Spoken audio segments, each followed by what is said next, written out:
تیمرہان رضی اللہ تعالیٰ عنہ سے روایت. تو اس نے بھی خلاصہ یہی نکالا ہے کہ یزید بالکل امیر المومنین تھا، ساری امت نے تسلیم کر لیا تھا.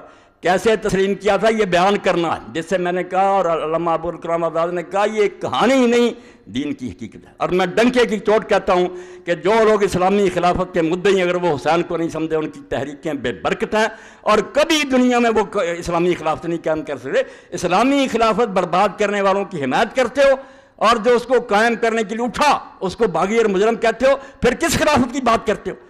اپنے دعوے کے خلاف تم غلط باتیں کرتے ہو. ایک طرف خلافت کے مدعی ہو، دوسری طرف جنہوں نے خلافت کو بدل کر ملوکیت میں تبدیل کیا اور ایسے ظالمانہ طریقے سے بیان کیا.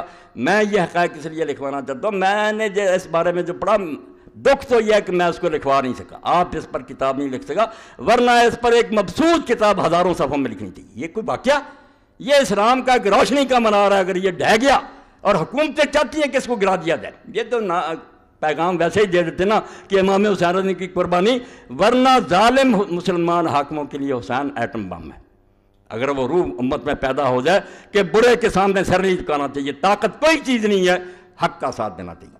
اور اس میں یہ بھی نہیں دیکھنا چاہیے کہ آدمی تھوڑے ہیں ساتھ یا زیادہ نہیں، جتنے ہوں لے کر میدان میں نکلتے. جو سبق ہے جو ان لوگوں کے لیے تو موت ہے، یہ امام حسین رضی کے دن پر کیسا پیغام دے سکتے ہیں؟ رسمی طور پر سیکٹری لکھ دیتے ہیں، بیان کرتے ہیں.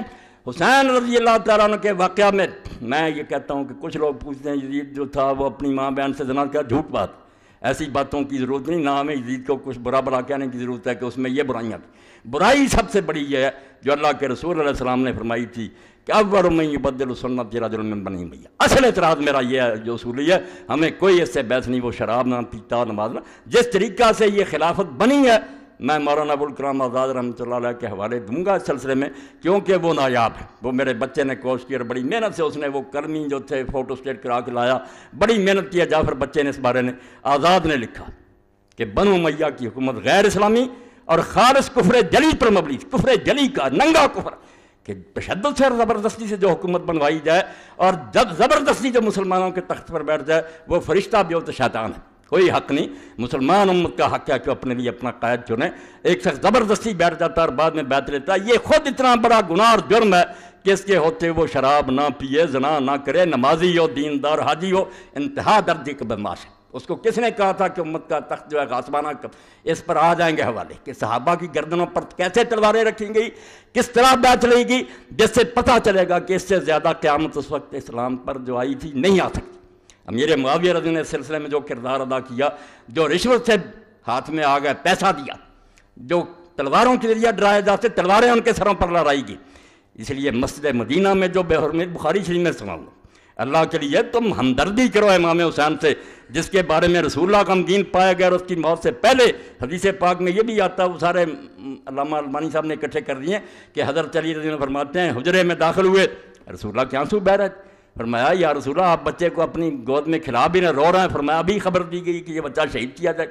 آپ نے کبھی نام نہیں لیا، ان حدیثوں کا حوالہ نہیں دیا. اتنا بغض اور کینہ ہے کہ تاریخی جھوٹ. اور میں نے جو آیت پڑھی شروع میں کہ جب تولو تو پورا تولو اور صحیح ترازو کے ساتھ تولو، بعض لوگوں کو سمجھ نہیں آئی وہ قرآن پر. میں نے اس لیے پڑھی کہ اسی شیخ القرآن نے خلاف تو ملوکیت کی شرعی حیثیت لکھی، مولانا مودودی صاحب کی کتاب پر تبصرہ کیا اور اس میں یہ بات کہی کہ ہم مانتے ہیں کہ صحابہ کرام سے بڑے بڑے جرم ہوئے. اس نے دوسروں والا راستہ نہیں اختیار کیا، سیدھا کان پکڑا کہ غلط کام ہوئے. ان کو بیان کرنا بھی جائز ہے، جب قرآن و حدیث میں بیان ہوا کیوں نہ بیان کیا جائے. مودودی سچا، مگر بیان جو ہونا چاہیے وہ صحیح حدیثوں سے ہونا چاہیے، صحیح روایتوں سے ہونا چاہیے. بس یہاں آ کر اس نے نا بات ختم کی اور بات ٹھیک ہے. کہتا جرم بھی ہوئے ہیں، بیان کرنا بھی گناہ نہیں ہے، کوئی توہین نہیں ہے، حقیقت بیان ہونی چاہیے، مگر روایت جو ہے پوری احتیاط سے لینی چاہیے. میں یہی کہتا ہوں اسی ترازو سے صلاح الدین صاحب توڑنا چاہیے تھا.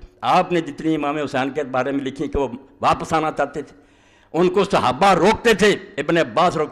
میرا چیلنجر کئی مرتبہ میں نے کہا کہ ایک صحابی کا روکنا بھی کوئی شہادت کرے مجھے پھانسی پر لٹکا دو. تم بنو امیہ کی گڑی ہوئی روایتیں کہ امام حسین کے جہاد کو برباد کر دیا جائے، وہ خالد بن عبداللہ کسری جو علی پر لعنت کرتا تھا ممبر مکہ پر، اس کی روایتیں بیان کر رہے ہیں. کہاں گیا وہ معیار جو بات تم نے کہی تھی 100% ٹھیک. اور میں یہی کہتا ہوں کہ اگر مودودی صاحب کی کتاب میں کچھ چیزیں نہیں ماننی چاہیے، مگر میں نے جو اس پر حاشیہ چلایا صلاح الدین یوسف صاحب کی کتاب پر ایک ایک لفظ پر صحیح حدیثوں کے دے دیے میں نے سٹے. کہ کس بات کا انکار کرتے ہیں؟ کون سی بات مودودی نے اپنی طرف سے کہی ہے؟ اگر تاریخی حوالے نہیں صحیح، ٹھیک ہے، انہوں نے لکھی تاریخ کی مدد سے، آؤ میں حدیث سے ثابت کرتا ہوں۔ یہی علی پر ممبروں پر لعنت کرنا، امیر معاویہ رضی اللہ عنہ اکبر نے صحیح حدیثوں سے پیش کرتا ہوں، وہ اگر حاشیے چھپ گئے تو اس بارے میں اتمام حجت ہو جائے گا، کوئی آدمی نہیں بول سکتا، زبانوں پر مہر لگ جائے گی۔ ایک ایک لفظ کی میں نے خبر لی ہے کہ کیا لکھ رہا تھا، ایک طرف معیار بناتا ہے کہ صحیح روایت سے کام لینا، پھر ساری جھوٹی روایت میں اپنے حق میں جتنی جھوٹی جاتی ہیں وہی تبڑی، وہی ابن اسیر پھر معتبر ہو جاتے ہیں۔ اور ان سارے جھوٹوں کا حال یہ کہ جن کتابوں کو کہتے رہتے ہیں جھوٹ کا پڑھنا، جب الو سیدھا ہوتا کہ امام حسین واپس آنا چاہتے تھے شرطیں، پھر وہی کتابیں معتبر ہو جاتی۔ میں ایسا نہیں کرتا، میں کہتا ہوں وزن بالقسطاس المستقیم، ایک صحیح ترازو لو، اس سے تو لو، آپ پہ خلاف جائے یا آپ پہ حق میں جائے، بات وہ کہو جس کی